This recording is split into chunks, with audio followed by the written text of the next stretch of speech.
ओम नमः शिवाय। ମୁଁ ଜ୍ୟୋତିର୍ବିଦ ରୁଦ୍ରପ୍ରସନ୍ନ ମହାପାତ୍ର ଭୁବନେଶ୍ୱର ଓଡ଼ିଶାରୁ କହୁଛି।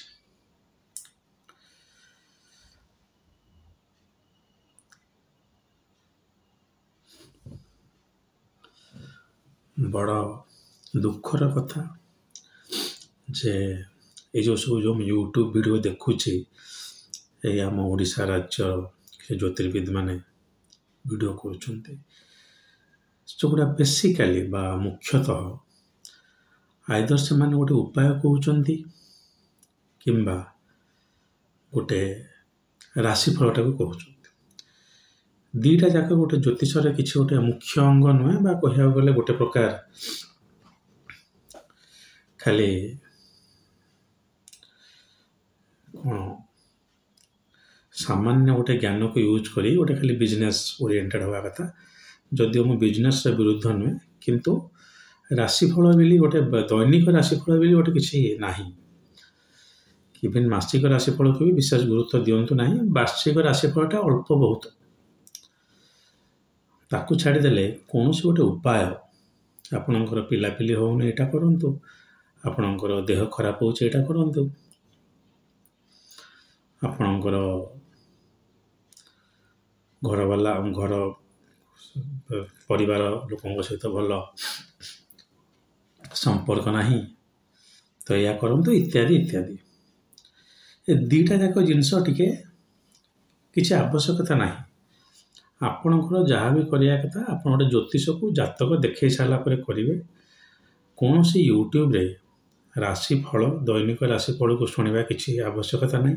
ଖାଲି ଆମ ରାଜ୍ୟବାସୀଙ୍କ କଥା କହୁନି, ଯେକୌଣସି ଗୋଟେ ଜ୍ୟୋତିଷ ଆପଣ କିଛି ଆବଶ୍ୟକତା ନାହିଁ। ଆପଣଙ୍କର ଦଶା ଅନୁସାରେ ଫଳ ମିଳିବ। ଜାତକ ନ ଦେଖିଲା ଯାକେ, ଦଶା ନ କହିଲା ଯାକେ କିଛି ତାର ଫଳ ମିଳିବ ନାହିଁ, ଗଲା। ଦ୍ୱିତୀୟତଃ ଗୋଟେ ଜେନେରାଲ ରେମେଡି ବୋଲି କିଛି ଗୋଟେ ସେମିତି ନଥାଏ। ସେଇ ସମାନ ଲୋକର ସମାନ ପ୍ରୋବ୍ଲେମଟା ସେ ଯାହା ଉପଚାର କରିବ, ଅନ୍ୟ ତା ଲୋକଟି ସେ ଅନ୍ୟ ଉପଚାର କରିବ। ଆପଣଙ୍କର 12 ବର୍ଷର ପିଲାର ଦେହ ଖରାପ, ସେଥିପାଇଁ ଆପଣ ଯାହା କରିପାରିବେ ବା ସେ ଯାହା କରିପାରିବ, ସେଇ ଜାଗାରେ ଗୋଟେ 48 ବର୍ଷର ଲୋକର ଦେହ ଖରାପ, ସେ ସମାନ, ଗ୍ରହ ଦଶା ସମାନ ଇତ୍ୟାଦି, ତାର ଉପଚାର ଅଲଗା ଆସିବ। ତେଣୁ ଏଇ ଯେଉଁ ରାଶିଫଳ ଉପଚାର ଗୁଡ଼ା ଟିକେ ବିଶେଷ କିଛି ଗୋଟେ ଭ୍ରାନ୍ତ ଧାରଣା ସୃଷ୍ଟି କରିବା, ଗୋଟେ ଖାଲି କଷ୍ଟମର୍ସିପ୍ ବଢ଼ାଇବା ପାଇଁ ହେଇଛି। ହଉ, ଯେପର୍ଯ୍ୟନ୍ତ ଜାତକ ତର୍ଜମା ହେଇନି, ଜାତକ ଦେଖା ହେଇନି, ସେ ପର୍ଯ୍ୟନ୍ତ କୌଣସି ପ୍ରକାର ଉପାୟ ଆପଣ କରିବା ଉଚିତ ନୁହେଁ। ଯଦି ଜ୍ୟୋତିଷ ଉପରେ ଆସ୍ଥା ଅଛି, ତାହେଲେ ଜାତକ ଦେଖେଇକି ଆପଣ ଉପଚାର କରନ୍ତୁ। ଆଜି ଗୋଟେ ଭଲ ଟପିକ୍ ଉପରେ ଆମେ ଆଲୋଚନା କରିବା, ସେ ହେଲା ବକ୍ରୀ ଗ୍ରହ କ'ଣ ସେ ଜାତକରେ ଦର୍ଶାନ୍ତି।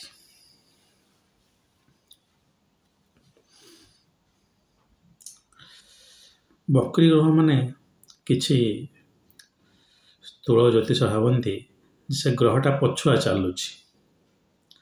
ବକ୍ରୀ ଗ୍ରହ ମାନେ ଏମିତି କୁହାଯାଏ ଯେ ସେଇ ଗ୍ରହଟା ତାର ପୂର୍ବ ଘରର ଫଳ ଦେବ।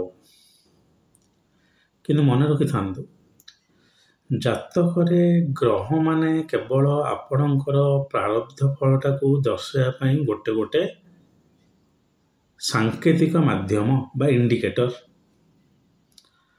ଆପଣ ପୂର୍ବ ଜନ୍ମରେ କରିଥିବା ଫଳ ବା ପ୍ରାରବ୍ଧ ଫଳ କେତେ ମାତ୍ରାରେ ଏ ଜନ୍ମରେ ଭୋଗ କରିବେ, କ'ଣ ଭୋଗ କରିବେ, କେତେବେଳେ ଭୋଗ କରିବେ, ଯେଉଁଟାକି ଦଶା ଆସିଲେ ହେବ, ସେଇଟା ଖାଲି ଗ୍ରହମାନଙ୍କ ଦ୍ୱାରା କାଲକୁଲେସନ୍ କରିବେ। ଏଥିରେ କୌଣସି ଗ୍ରହକୁ ଆପଣ ଦୋଷ ଦେବା କିଛି ଆବଶ୍ୟକ ନାହିଁ। ସେ ଗ୍ରହଟା ବକ୍ରୀ ହେଇଗଲା ନାହିଁ। ପ୍ରଥମେ ମନେ ରଖିଥାନ୍ତୁ, ବକ୍ରୀ ଆପଣ ପାଞ୍ଜିରେ ବି ଦେଖୁଥିବେ, ବିଭିନ୍ନ ୟୁଟ୍ୟୁବରେ ଦେଖୁଥିବେ ଆପଣ, ବକ୍ରୀ ଗ୍ରହ ଚଳନ ହେଲା, ଏସବୁ ସୁବିଧା ହେବ, ଅସୁବିଧା ହେବ, ସବୁ ଫ୍ରଡ୍, କି ସେଥିରେ ଇଏ ନାହିଁ। ସବୁ ଜାତକ ୟୁନିକ୍ ଇନ୍ ନେଚର। ସବୁ ଜାତକରେ ସେ ସମାନ ଯୋଗ ଥାଇକି ବି ଫଳ ଆସେ ନାହିଁ। ରାଶିକି କହିଦେଇଯିବାଟା ଗୋଟେ ଖାଲି 1% or below 1% ରେଜଲ୍ଟ। ବାଇଚାନ୍ସ ବି ଯଦି ହେଇଯାଉଛି, ସେଟା ଆପଣ ଜ୍ୟୋତିଷକୁ କ୍ରେଡିଟ୍ ଦେବା ଉଚିତ ନୁହେଁ। ଯେଉଁ ଗ୍ରହ ପୃଥିବୀର ବହୁତ ପାଖକୁ ପଳେଇ ଆସେ, ଆପଣ ଜାଣିଥିବେ ପୃଥିବୀ ରହିଲା ଗୋଟେ ଜାଗାରେ, ଆର୍ମିଲାରୀ ସ୍ପିୟର ଥିଲେ ମୁଁ ବତେଇ ଦେଇଥାନ୍ତି। ତ ଆମର ତାର ଅକ୍ଷୟ ଯେଉଁ ଚାରିପଟେ ଅଛି ପୃଥିବୀର,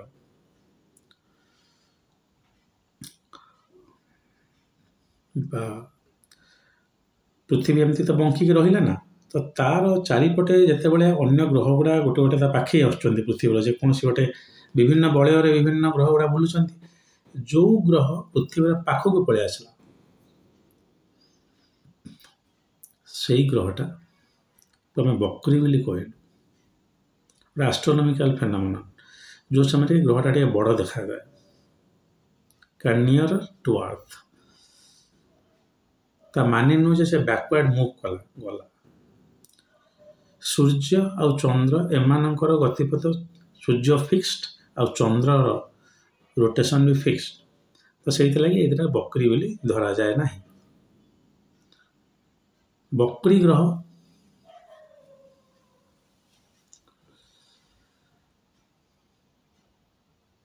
ଆପଣମାନେ ଜାଣି ରଖିବା ଉଚିତ। ଇଏ ଆପଣଙ୍କର ଗୋଟେ ଅଧା ଛଡ଼ା ଯାଇଥିବା କାମକୁ ଦର୍ଶାଏ।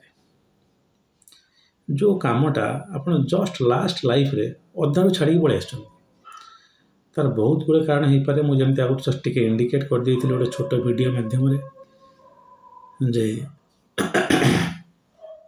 ବକ୍ରି ଗ୍ରହ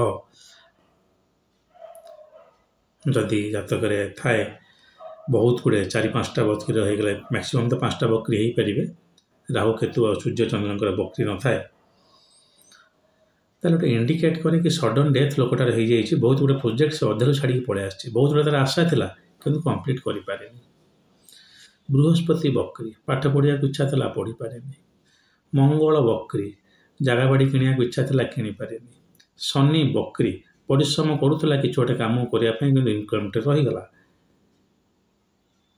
ଶୁକ୍ର ବକ୍ରି, ବାହା ହେବାକୁ ଚାହୁଁଥିଲା କିମ୍ବା ମ୍ୟାରେଜ୍ କଲା ପରେ ୱାଇଫ୍ ସହିତ, ବେସିକାଲି ବାହା ହେବାକୁ ଚାହୁଁଥିଲା ବୋଲି ଧରି ନିଅନ୍ତୁ, କିମ୍ବା ୱାଇଫ୍ ସହିତ ଗୋଟେ ଭଲ ରିଲେସନସିପ୍ ଏତେ ନଥିଲା, ଯେଉଁଟାକି ସେ ରଖିବାକୁ ଚେଷ୍ଟା କରୁଥିଲା। ପ୍ରୋଜେକ୍ଟ ଇନକମ୍ପ୍ଲିଟ୍ ରହିଯିବାଟା, ଗୋଟେ କାମଟା ଆପଣଙ୍କର ଅଧା ରହିଯିବାଟା ବକ୍ରିକି ଦର୍ଶାଏ। ବୁଧ ବକ୍ରି ଅର୍ଥାତ୍ ବେପାର ବାଣିଜ୍ୟ ଅଧା ରହୁଥିଲା କରିପାରିନି, ବେସିକାଲି ମୁଁ ସେଇଟା କହିବି।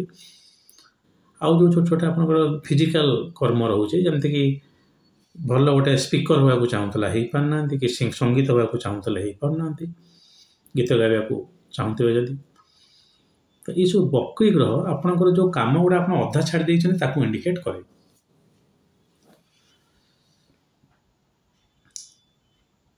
ତେଣୁ ମନେ ରଖିଥାନ୍ତୁ, ଜାତକରେ ଯେଉଁ ଗ୍ରହ ବକ୍ରି ରହିଲା, ସେଇ ଗ୍ରହ ଯେଉଁ କର୍ମକୁ ଦର୍ଶାଏ, ସେ କର୍ମଟା ଆପଣ ସବୁବେଳେ କରିବେ। ଆଗ ଜାତକରେ ଶନି ବକ୍ରି, ପରିଶ୍ରମୀ ହୁଅନ୍ତୁ। ଜାତକରେ ବୃହସ୍ପତି ବକ୍ରି, ପଢ଼ନ୍ତୁ।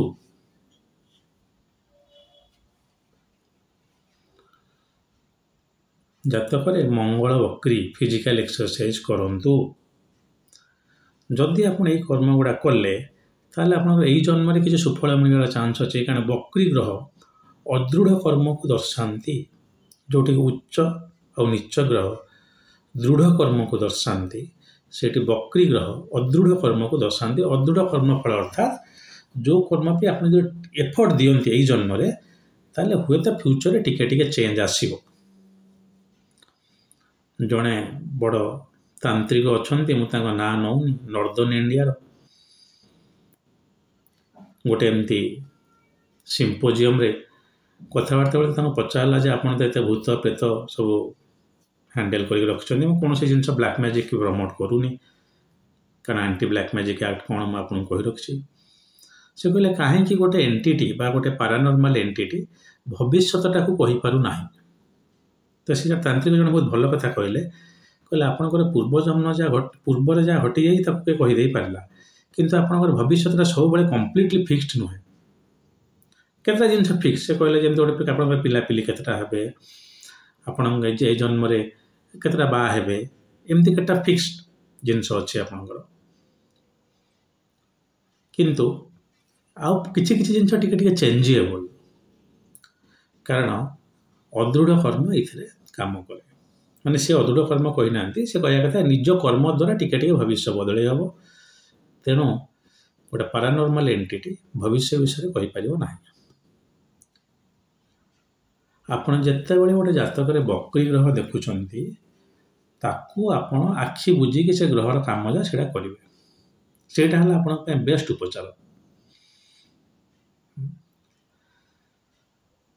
आगुरी तो आपण जानी आजिका डेट्रे खाली भल जातक बा लोक मानक दी तीन निशा पूरा घारिकी रखी सी है धन आ गए है पावर ये सब जिनस खाली टिके आपण जातक देखापी दौड़ुं किंतु आपको छाड़ी आपण दैनंदिन जीवन में आप टिके टिके यही कर्म उपर फोकस करेंगे ताले आपनकर बहुत जोर उन्नति हम सब फील्ड रू कहूँ।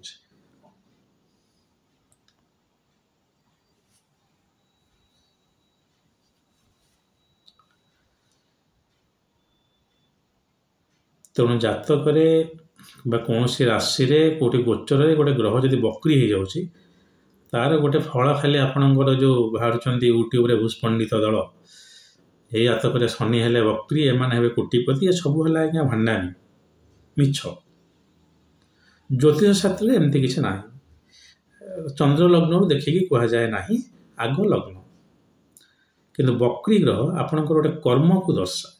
तेणु आप देखिए जो ग्रहटा बक्री आपंकर जन्म समय अच्छे गोचर तो बक्री नुहे एवं जो ग्रह बक्री होगला सी तार फल आप किसी आसेस करेंगे से चंद्र लग्न देखिए और से ग्रहर रेजल्ट जोटा समय आसबार थी तार गोचर से जो करूँ टिके से रेजल्ट हार्डशिप आण कारण बक्रीटा चेष्टा बल को दर्शाए कि छाड़देले आपणकर जन्म समय बक्री थी ग्रह जातक से ग्रह संपर्कीय कर्म को आपण फोकस करने कहते।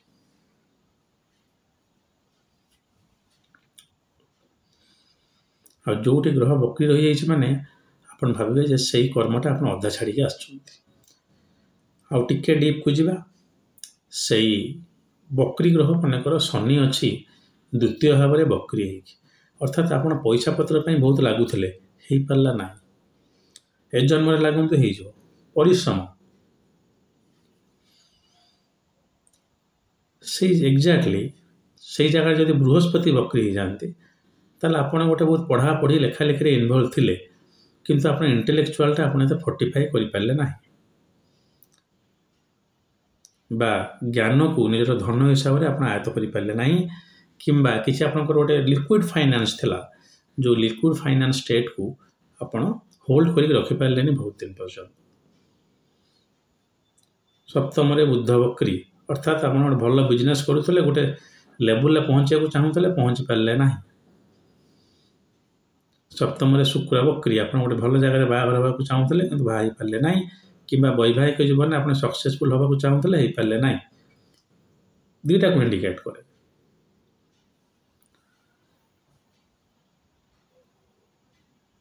सेमती दशम भाव में आपणकर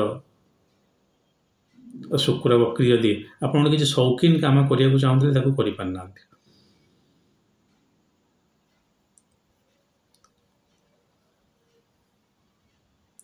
तो बक्री ग्रह आपण जातक पूर्व जन्मर असंपूर्ण कर्म को दर्शाती। जातक जो जो ग्रह बक्री अच्छी दयाकोरी सेमानक द्वारा दर्शा जाउथिबा निजर कर्म को एक्सिलरेट करंतु बा करंतु क्षमा करिए मझे मझे बहुत इंग्लिश हो जाउछि निश्चित रूपे आपनकर किछि किछि सुफल मिले हो। आशा करे मोर जो पॉइंटा थिला आपन बुझी पारथिबे। तेणु बहुत ज्योतिर्विद और दर्शक मान मोर अनुरोध कि बक्री ग्रह माने जहाँ आपको कहना चाहते शुणु एवं से कर्म उपर फोकस करूँ बहुत चांस अच्छी यही जन्म में फलटा पाइबे कारण पूर्व जन्म आप अधा छाड़ी आसुँच जन्म में कंप्लीट हो जाऊ। तो एमती बहुत कम्बिनेसन आम देपर कौ ग्रह कौटी बक्री रहा कि बेसिकाली बक्री रही जो भाव में बक्री अच्छा से जगह से भाया एफर्टा आप दिखाँ आप फल मिल जाऊ।